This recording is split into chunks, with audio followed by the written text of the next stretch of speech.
Mostly जितनी भी crane है जैसे हाइड्रा टेलीस्कोपिक क्रेन, यह वेट उठाने के लिए हाइड्रोलिक सिस्टम यूज करते हैं। लेकिन इन सब में से टावर क्रेन सबसे अलग है, जो वजन उठाने के लिए इलेक्ट्रिक मोटर को यूज में लेती है। यह जो आप क्रेन देख रहे हो इसी को टेलीस्कोपिक क्रेन बोलते हैं। यह मैक्सिमम 10 से 20 टन का वेट उठा सकती है हाइड्रोलिक प्रेशर से। लेकिन टावर क्रेन एक सिंपल सी मोटर की हेल्प से मैक्सिमम 100 टन तक वेट उठा सकती है। लेकिन वेट उठाने की कैपेसिटी दोनों ही क्रेन की हाइट बढ़ने पर कम होती जाती है। हम इस वीडियो में टावर क्रेन के कंस्ट्रक्शन और वर्किंग को डिटेल से समझेंगे, क्योंकि टावर क्रेन की मैक्सिमम हाइट 250 मीटर से भी ज्यादा तक जा सकती है। इसके अलावा हॉरिजॉन्टल लेंथ टावर क्रेन की 70 मीटर तक हो सकती है। अब समझना इंटरेस्टिंग होगा कि यह क्रेन इतनी हाइट पर कैसे अपने आप को बैलेंस करती है और कैसे वेट को लिफ्ट करती है।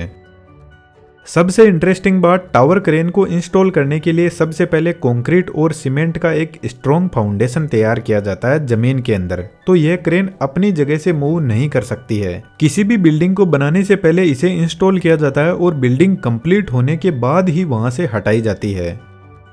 फाउंडेशन तैयार करने के बाद टेलीस्कोप क्रेन की हेल्प से क्रेन को बिल्ड किया जाता है। मेन टावर के एक एक ब्लॉक को उठाकर एक के ऊपर एक को सेट किया जाता है। यह जो ब्लॉक है इनको मास्ट बोलते हैं। लेकिन अभी मैंने बताया कि टावर क्रेन तो 250 मीटर से भी ज्यादा हाइट तक जा सकती है, लेकिन टेलीस्कोप क्रेन तो इस टावर क्रेन को 15 से 20 मीटर तक ही बिल्ड कर पाएगी और इतनी ही हाइट पर क्रेन को पूरा बिल्ड कर देगी। उसके बाद में टावर क्रेन खुद अपने आप की हाइट को बिल्डिंग की हाइट के साथ साथ में बढ़ाती जाएगी। सबसे पहले हम टावर क्रेन के ऑपरेशन को समझते हैं, उसके बाद में यह कैसे अपनी हाइट एडजस्ट करती है उसको भी डिटेल से समझेंगे। टावर क्रेन कुछ इस तरीके से टर्न कर सकती है और क्रेन को टर्न करवाने के लिए यहाँ पर powerful slip ring induction motor लगी रहती है। स्लिप रिंग इंडक्शन मोटर की खास बात है, जरूरत पड़ने पर मोटर के टॉर्क को एक्सटर्नल रेजिस्टेंस की हेल्प से बढ़ाया जा सकता है, जिससे क्रेन और ज्यादा पावरफुल बन जाएगी। यहाँ पर यह जो बड़ा गियर लगा है जिसके ऊपर पूरी ऊपर की क्रेन रोटेट कर रही है, इसको टर्न टेबल बोलते हैं। अब यहाँ पर लगी मोटर क्रेन को कितना ही रोटेट करवा सकती है। तो क्रेन 1.5 राउंड कंप्लीट कर लेती है तो यहाँ पर एक लिमिट स्विच लगा रहता है जो मोटर को बंद कर देता है, क्योंकि क्रेन अब ज्यादा रोटेट करेगी तो इलेक्ट्रिसिटी की सारी केबल्स टूट जाएगी।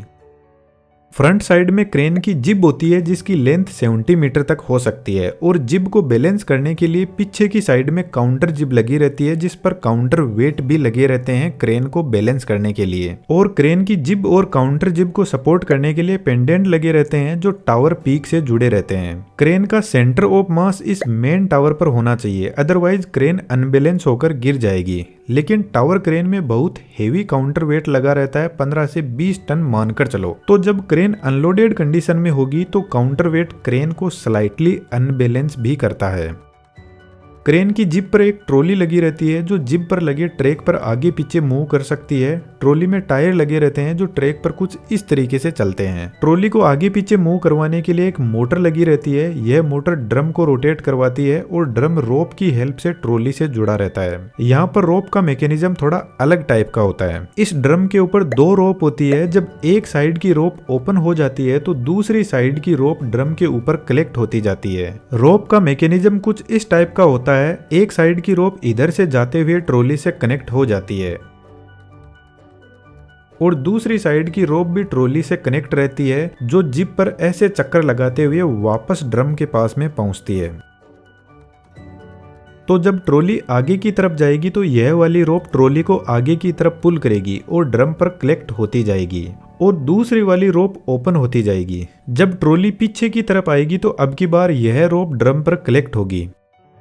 अब क्रेन का ऑपरेटर इस केबिन में बैठा रहता है तो उसको एक्चुअल में सही से दिख नहीं पाता है कि ट्रॉली कितनी दूर चली गई है। कहीं ऐसा ना हो जाए कि ट्रॉली लास्ट में जाकर टकरा जाए, इसलिए ड्रम के पास में एक लिमिट स्विच लगा रहता है। तो जैसे ही ट्रॉली लास्ट पॉइंट पर पहुंचती है तो लिमिट स्विच एक्टिवेट हो जाता है और मोटर को बंद कर देता है। तो एक बात तो आप शायद मानते होंगे कि एनिमेशन से कंसेप्ट समझना आसान होता है और अभी का जो डिजिटल वर्ल्ड है वह स्किल्स का है, जिसके दम पर बहुत कुछ किया जा सकता है और ऐसा ही 3D एनिमेशन में है। यदि आप भी ऐसा एनिमेशन सीखना चाहते हो तो हमारे बेहतरीन 3D एनिमेशन के कोर्स को ज्वाइन कर सकते हो। कोर्स की फी हमने आपके फोन रिचार्ज के बराबर ही रखी है ताकि हर कोई आसानी से सीख सके। डिटेल्स डिस्क्रिप्शन में अवेलेबल है और हमारा आपके लिए फुल सपोर्ट रहेगा। अब वापस टॉपिक पर आते हैं। ट्रॉली के अंदर 2 पुली लगी रहती है जो वजन उठाने वाली रोप को हैंडल करती है। यह रोप नीचे हुक के पास में लगी हुई पुली से कनेक्टेड रहती है और होस्टिंग यूनिट के लिए एक ही रोप होती है। होस्टिंग यूनिट क्रेन की काउंटर जिब में पीछे की तरफ लगी रहती है।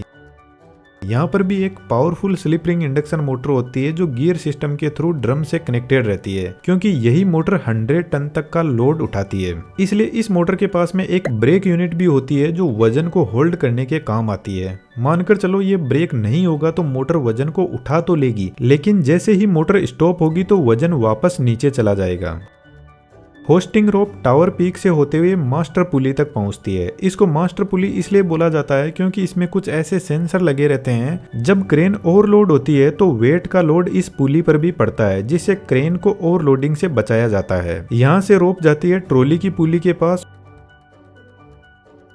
और यहाँ से होते हुए हुक के पास पहुंचती है और वापस ट्रॉली से होते हुए जिब के एंड पॉइंट पर रोप को परमानेंटली टाइट कर दिया जाता है।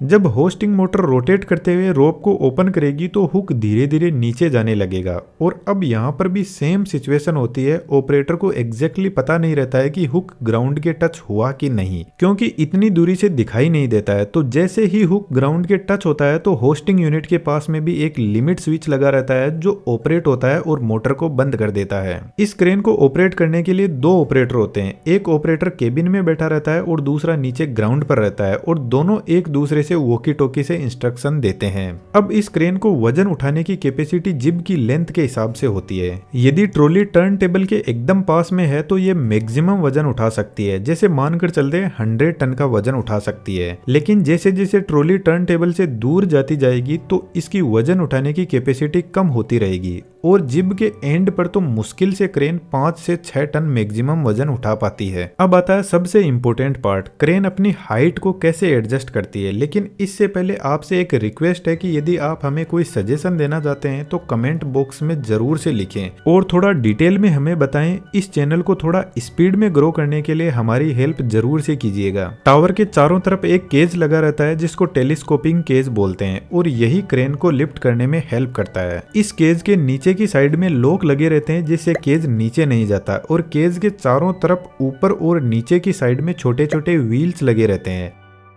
जब क्रेन को लिफ्ट करना होता है तो टर्न टेबल के यहाँ से नट बोल्ट ओपन कर देते हैं और टर्न टेबल को केज के इन पॉइंट पर सेट कर देते हैं। अब यहाँ से ऊपर की पूरी क्रेन का वेट केज पर आ जाएगा। अब सबसे पहले क्रेन नीचे से एक मास्ट उठाकर लाती है और केज पर रख देती है। इसके बाद में एक और मास्ट को उठाकर बीच में रखती है ताकि जब क्रेन अपनी हाइट एडजस्ट करे तो वेट को भी बैलेंस इस वाले मास्ट से किया जा सके, क्योंकि अभी मैंने बताया था क्रेन अनलोडेड होगी तो काउंटर वेट क्रेन को अनबैलेंस करता है। केज के अंदर एक हाइड्रोलिक पंप लगा रहता है जो इस पूरी क्रेन को ऊपर लिफ्ट करता है। इस पंप के यहाँ पर एक लिफ्टिंग रोड लगी रहती है जिसको क्रेन को उठाने से पहले इस रोड को टावर के इन लॉक में सेट कर दिया जाता है। केज के अंदर इस हाइड्रोलिक पंप को उठाने का पूरा मैकेनिज्म होता है। यहाँ पर एक मोटर लगी रहती है, तो जब मोटर स्टार्ट होती है तो पंप धीरे धीरे ऊपर उठना शुरू करेगा और क्रेन को ऊपर उठाता रहेगा। जब पंप की लेंथ पूरी हो जाती है तो केज के नीचे बने हुए लॉक टावर के इन लॉक में सेट हो जाएंगे और अब पूरा लोड केज पर आ जाएगा और पंप फ्री हो जाएगा। अब पंप को वापस इस ऊपर वाले लॉक में सेट किया जाएगा और पंप फिर से क्रेन को ऊपर लिफ्ट करेगा। एक मास्ट को सेट करने के लिए पंप 2 बार लिफ्ट होता है, तब जाकर केज के अंदर मास्ट को सेट करने के लिए जगह बन पाती है और मास्ट को इन टायर की हेल्प से केज के बीच में लाया जाता है और फिर टायर को निकाल दिया जाता है साइड में। क्योंकि ये मास्ट बहुत हेवी होते हैं इसलिए हमारे बस की बात नहीं है कि इसको उठाकर बीच में लाया जा सके। मास्ट केज में आने के बाद नीचे के बोल्ट को सेट कर दिया जाता है। अब यदि क्रेन को और ज्यादा लिफ्ट करना है तो यही प्रोसेस फिर से चलेगी और क्रेन को लिफ्ट नहीं करना है तो ऊपर टर्न टेबल के कनेक्शन केज से हटाकर टावर से कर दिया जाता है नट बोल्ट की हेल्प से। अब यदि टावर क्रेन बहुत ज्यादा हाइट पर चली गई है तो इसको सपोर्ट की जरूरत पड़ती है, तो बिल्डिंग के कॉलम के साथ टावर क्रेन को कनेक्ट करके बीच बीच में सपोर्ट दिया जाता है। जब टावर क्रेन बहुत ज्यादा हाइट पर होती है तो यहाँ पर एयर के साथ में कॉम्प्रोमाइज करना बहुत जरूरी है। यदि विंड की स्पीड 40 किलोमीटर पर आवर से ज्यादा है तो टावर क्रेन ऑपरेट करना सेफ नहीं है। इसके अलावा जब आंधी तूफान जैसी सिचुएशन होती है तो टावर क्रेन गिर सकती है, इसलिए जब क्रेन बंद रहती है तो उस कंडीशन में क्रेन को फ्री कर दिया जाता है मोटर से, ताकि विंड की डायरेक्शन में क्रेन अपने आप को रोटेट कर सके। एनिमेशन की दुनिया में आपका मोस्ट वेलकम है। डिटेल्स डिस्क्रिप्शन में अवेलेबल है। वीडियो अच्छा लगा तो चैनल को सब्सक्राइब करते हुए जरूर से जाना। Thank you.